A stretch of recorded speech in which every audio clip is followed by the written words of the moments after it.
আমি আজ আপনাদের পাঠ করে শোনাব মহানায়িকা সুচিত্রা সেনের এক অসাধারণ কাহিনী। আশা করি আপনাদের সকলেরই ভীষণ ভালো লাগবে। তাহলে শুরু করি। সেই সময় স্মৃতিটুকু থাক ছবির শুট চলছে, আর সেই শুটেই বিচ্ছিরি কথা কাটাকাটি হয়েছিল সুচিত্রা সেনের সঙ্গে আমার।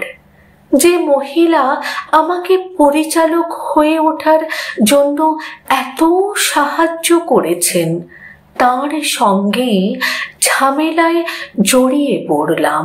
ব্যাপারটা ঠিক যা হয়েছিল সবিস্তারে না বললে হবে না।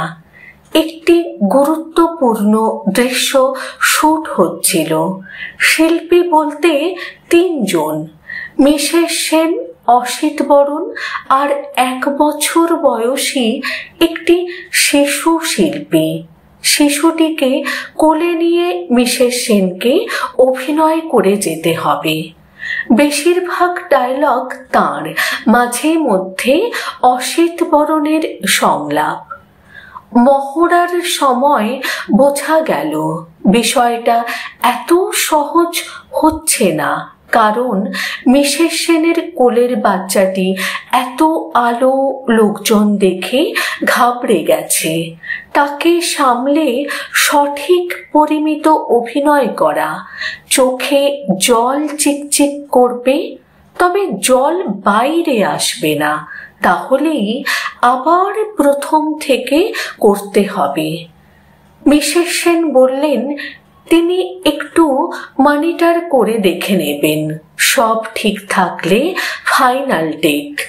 কয়েকবার মনিটর করার পর যখন মনে হলো সব ঠিক, তখন ফাইনাল শটের জন্য ক্যামেরা শুরু হলো।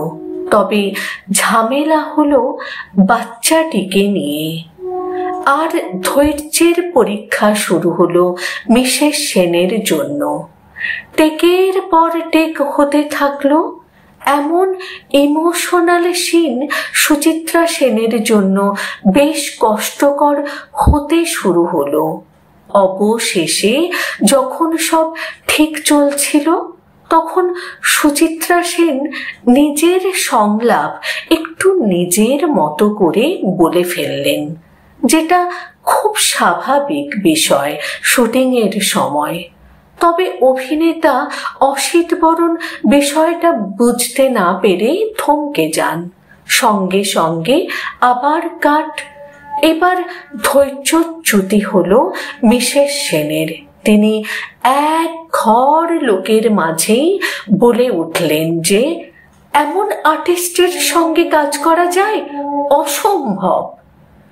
এই ঘটনায় অভিনেতা অসিত বরণ মুখ নিচু করে দাঁড়ালেন। অপমানে কালো হয়ে গেছে তার মুখ। এই দৃশ্য দেখে আমার মাথাও গরম হয়ে গিয়ে বলে ফেললাম, ওর সঙ্গে কাজ করা যায় কিনা তা পরের কথা। যা ব্যবহার করলেন, আপনার মতো আর্টিস্টের সঙ্গেও কাজ করা যায় না। যেই না বলা, দপ করে জ্বলে উঠল মিসেস সেনের চোখ। পৌরাণিক যুগ হলে হয়তো তৎক্ষণাৎ ভস্ম হয়ে যেতাম। 1 সেকেন্ড আর অপেক্ষা না করে তিনি সেট থেকে বেরিয়ে সোজা মেকআপ রুমে। আমি বুঝলাম ভয়ঙ্কর একটা ঘটনা ঘটিয়ে ফেলেছি। এই ছবি আর হবে না। অনেকক্ষণ আমি সেটের মধ্যেই বসে থাকলাম। সব আলো নিভে গেছে। এমন সময় ইলেকট্রিশিয়ান পাহাড় সিং জানিয়ে দিল, ব্রেক ফর লাঞ্চ।